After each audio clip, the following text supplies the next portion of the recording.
스카이 제서니의 종교에 죽고 예수와 살다라는 책에 우리도 하나님께 이용되기 위해 존재하는 것이 아니다 라는 주제의 글을 읽어드리겠습니다.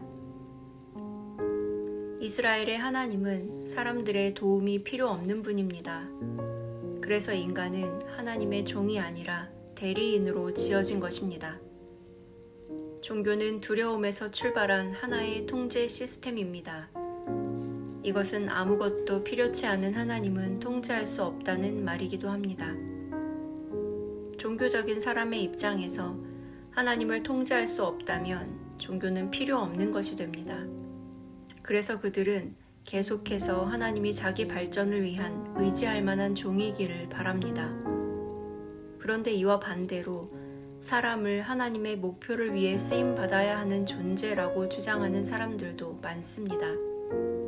옳은 말처럼 들리며 더없이 독실하게 여겨집니다. 그러나 이 말은 하나님이 시작하신 일을 내가 이루느냐 이루지 못하느냐에 따라 인생의 가치가 결정된다는 사명주의로 이어질 수 있습니다. 이것은 일부 종교적인 사람들이 소비주의에 찌든 세상에 대한 반발로 행하는 또 다른 형태의 우상숭배입니다. 우리는 중요한 존재이기를 원합니다.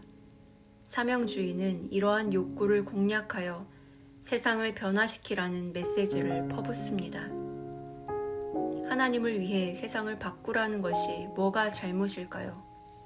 세상은 실제로 변화를 필요로 합니다. 그러나 문제는 하나님이 우리를 필요로 하시거나 우리의 가치가 효용에 달려있다는 이교도적인 사고에 빠지는 것에 있습니다. 세속적인 일에 시간을 낭비하지 말고 하나님의 사명에 집중하라고 목소리를 높이며 이는 신앙에 뚜렷한 업적을 남기지 못하고 있는 수많은 사람을 패배감에 떨게 만들었습니다. 탕자 이야기 속 첫째 아들은 방탕했던 둘째 아들과 마찬가지로 아버지와의 관계에는 관심이 없었습니다. 그는 그저 자기가 정당하게 노력하고 있다는 사실에만 집중했을 뿐입니다. 그런 의미에서 둘은 똑 닮았습니다. 하나님을 향한 사랑의 최대 적은 하나님에 대한 노력과 열심의 섬김일 수 있습니다. 그러므로 우리는 하나님이 가장 눈여겨보시는 것은 우리의 순종이나 불순종이 아니라 우리 자신이라는 사실을 기억해야 합니다. 오늘 우리가 함께 나눌 말씀은 마태복음 18장 21절에서 35절 말씀입니다. 그때 베드로가 나와 이르되 주여 형제가 내게 죄를 범하면 몇 번이나 용서하여 주리이까 7번까지 하오리이까 예수께서 이르시되 내게 이르노니 7번뿐 아니라 7번을 70번까지도 할지니라.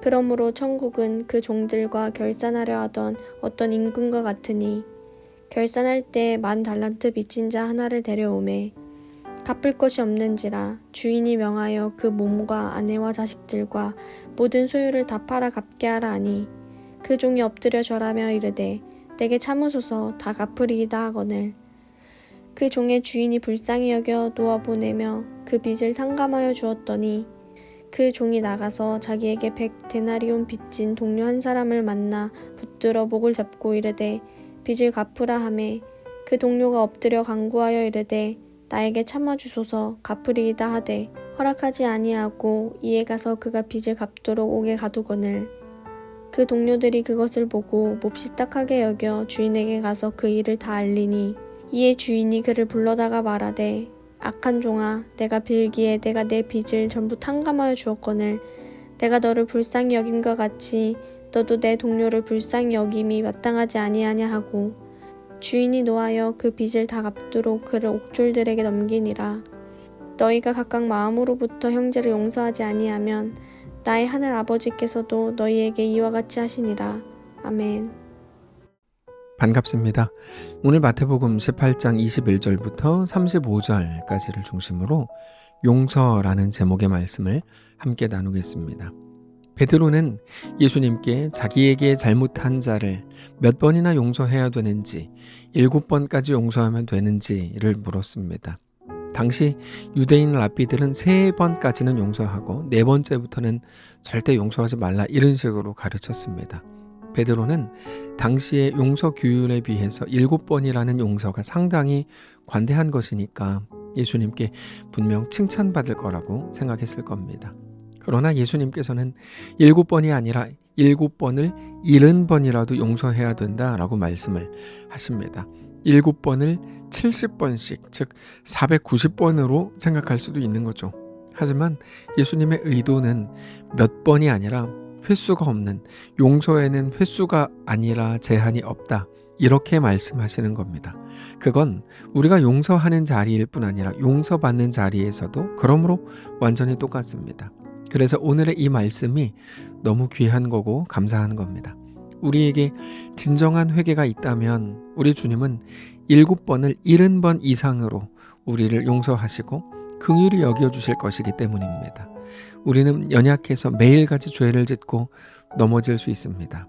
그러나 우리는 하나님의 제한 없으신 용서와 긍휼로 사랑을 받은 겁니다. 그런데 단지 용서받았다, 용서해라, 이것으로 말씀이 끝나지 않고 이어서 용서에 관한 말씀을 주십니다. 23절입니다. 그러므로 천국은 그 종들과 결산하려 하던 어떤 임금과 같으니 결산할 때 10,000달란트 빚진 자 하나를 데려오매. 자, 어떤 임금이 종들을 불러서 결산을 하는데 10,000달란트 빚진 자가 임금 앞에 끌려왔습니다. 10,000달란트는 어마어마한 액수입니다. 한 데나리온이 노동자 하루 품삯인데 1달란트는 6,000데나리온입니다. 그러니까 6,000일 품삯이 1달란트입니다. 6,000일은 16년 연봉이 됩니다. 그게 1달란트입니다. 그러니까 10,000달란트라는 건 노동자가 약 16만 년 동안 모아야 되는 돈입니다. 이 못 갚을 돈입니다. 상상할 수 없이 크고 엄청난 액수가 되겠죠. 주인은 그 종과 그의 아내와 자식들과 모든 소유를 다 팔아서 일부라도 갚게 해라, 이렇게 명령합니다. 25절입니다. 갚을 것이 없는지라 주인이 명하여 그 몸과 아내와 자식들과 모든 소유를 다 팔아 갚게 하라 하니, 그러자 그 종이 엎드려서 참아주십시오, 제가 다 갚겠습니다라고 말했습니다. 그러자 반전이 생겼죠. 그 엄청나게 많은 액수의 돈을 주인이 한 번에 다 탕감해 줬어요. 26절입니다. 그 종이 엎드려 절하며 이르되 내게 참으소서, 다 갚으리이다 하거늘 그 종의 주인이 불쌍히 여겨 놓아 보내며 그 빚을 탕감하여 주었더니, 이제 말할 수 없는 일이 일어난 겁니다. 사실 그 사람이 무슨 일을 하는 사람인지 우리는 모르겠지만 무엇으로도 그 큰 돈은 갚을 수가 없습니다. 아마 걱정과 염려와 스트레스로 죽지 않은 게 다행입니다. 그런데 자기가 갚을 수 없는 엄청난 액수의 돈을 단번에 탕감받은 겁니다. 말할 수 없는 은혜와 용서로 깜짝 놀랐을 겁니다. 세상이 이제 완전히 달라 보이는 거죠. 모든 게 아름다워 보였을지도 모릅니다. 그러나 상식적으로는 잘 이해가 안 되는 장면이 곧 나오죠. 28절입니다. 그 종이 나가서 자기에게 100데나리온 빚진 동료 한 사람을 만나 붙들어 목을 잡고 이르되 빚을 갚으라 하매, 그 동료가 엎드려 간구하여 이르되 나에게 참아주소서, 갚으리이다 하되 허락하지 아니하고 이에 가서 그가 빚을 갚도록 옥에 가두거늘. 자, 천문학적인 액수의 빚을 탕감받고 세상을 참 아름답게 보아야 할 그 사람이 자기에게 100데나리온 빚진 동료를 만났습니다. 그런데 그 동료의 목을 잡고 빚을 갚으라고 독촉을 해요. 물론 100데나리온이라는 돈도 작은 돈은 아닙니다. 노동자 100일치 품삯이기 때문에 만만치 않은 돈이죠. 그러나 자기가 탕감받은 10,000달란트에 비하면 60만 분의 1밖에 되지 않는 너무 적은 금액입니다. 그런데 그 종은 조금만 더 참아달라고 빚을 갚겠다고 말하는 동료의 말, 옛 친구의 말을 무시하고 그를 결국 감옥에 가둡니다. 방금 전에 자기는 10,000달란트의 빚을 탕감받았으면서도 정작 자신은 100데나리온 빚진 자, 그것도 동료요 친구를 용서하지 않은 겁니다. 이 모든 과정을 다 보고 나서 주변 사람들이 이건 아니다 라고 생각했습니다. 그래서 10,000달란트를 탕감해준 그 주인에게 모든 거를 다 말하죠. 그러자 10,000달란트를 탕감해 주었던 그 주인이 그 사람을 다시 부릅니다. 악한 종아, 나는 너가 비는 모습을 보고 너의 빚을 다 탕감해 줬는데 내가 너를 그렇게 불쌍히 여긴 것처럼 너도 너의 동료를 불쌍히 여기는 게 마땅한 거 아니냐? 그러면서 화를 내면서 저놈이 그 빚을 다 갚을 때까지 감옥에 넘겨라 라고 말했습니다.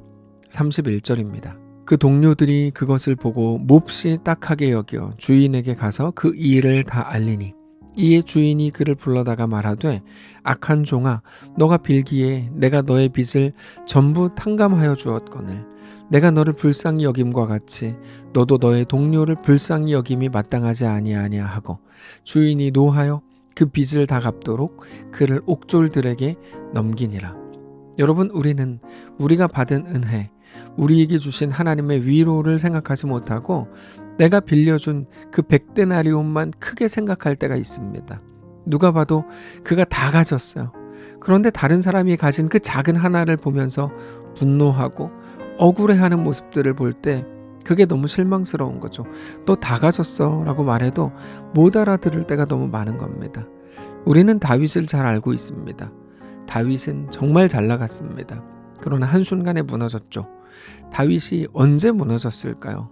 다윗은 모든 것을 다 가졌던 그 순간 옆집에 있는 작은 암양 하나를 전부라고 여기던 우리아를 죽이고 그 암양을 빼앗았습니다. 그래서 그 사건은 다윗과 밧세바의 불륜 사건이 아니라 성경은 전혀 다르게 규정합니다.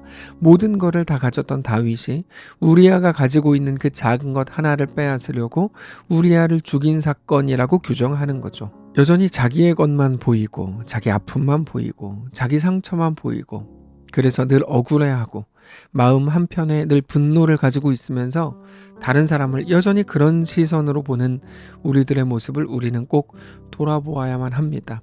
실제로 우리는 탕감받은 1만 달란트를 생각하지 못하고 우리가 빌려준 100데나리온만 크게 생각할 때가 있습니다. 우리가 탕감받은 1만 달란트는 죄로 인해서 죽을 수밖에 없었던 우리가 예수님의 십자가 사건으로 말미암아 죄사함을 받고 하나님의 자녀로 살아가게 된 겁니다. 물론 우리가 하나님의 자녀로 세상을 살아간다는 건 여러 가지 불편함과 어려움들을 감수해야 할 때도 있습니다. 그리스도인으로서 먼저 양보하고 먼저 용서해야 할 때가 있을 겁니다. 하지만 그것들은 우리가 1만 달란트를 탕감받아서 하나님의 자녀로 세상을 살아가게 된 것에 비하면 아무것도 아닌 100데나리온에 불과한 것들이라는 것을 알아야 합니다. 그런데 우리가 100데나리온만 바라보면 그 금액이 너무 커 보이죠. 그래서 우리는 늘 십자가로 돌아가서 묵상해야 하고 아들을 우리에게 주신 하나님의 놀라운 사랑을 기억해야만 하는 것입니다. 예수님께서 베드로와 사람들에게 궁극적으로 말씀하고자 하셨던 것이 어떤 걸까요? 사랑하는 성도 여러분, 우리는 하나님으로부터 큰 은혜를 입은 자들입니다. 단지 좋은 것을 얻었다 이런 의미라기보다 우리의 모든 실패와 연약함까지도 일하게 하셔서 우리를 결국 하나님의 완성된 자녀로 이루시겠다고 하는 하나님의 약속과 선언, 하나님의 열심과 의지가 오늘 우리들에게 부어지고 있는 놀라운 하나님의 은혜를 입은 자들이 바로 우리들입니다. 그렇다면 우리는 사랑과 은혜를 받은 만큼은 안 되더라도 우리가 할 수 있는 한 은혜를 베풀고 먼저 용서하는 것이 마땅합니다. 우리가 서로 용서하지 않으면 우리 주님은 우리를 결코 용서하지 않으실 겁니다. 그리고 우리가 용서한다면, 화해한다면, 손을 내민다면 그것이 내가 하나님의 자녀요, 구원받은 하나님의 백성이라고 하는 가장 강력한 증거가 될 겁니다. 기도하겠습니다. 하나님, 우리가 용서받은 것, 은혜를 입은 것, 하나님의 도우심과 위로 안에 거하게 된 모든 것들을 매일 기억하기를 원합니다. 십자가를 생각하고 예수 그리스도를 늘 묵상하고 마음에 새기기를 원합니다. 그 풍요로움이 우리 인생이 되게 하시옵소서. 그 풍요로움이 우리의 말이 되고 우리의 선택이 되게 하시옵소서. 그렇게 우리의 모든 용서와 우리가 걷는 하나님을 믿는 믿음의 모든 걸음이 우리가 구원받은 자라고 하는 강력한 증거가 되는 것을 기억하게 하시옵소서. 감사드리며 살아계신 우리 주 예수님의 이름으로 기도합니다. 아멘. 사랑하는 성도 여러분, 하나님께서 오늘 하루를 우리에게 허락하셨습니다. 믿음으로 우리 주께 나아가시기를 원하고 어떤 자리에서 어떤 형편 속에서 내가 구원받은 자라는 온전한 증거들을 가지는 하나님의 놀라운 백성들 되시기를 바랍니다.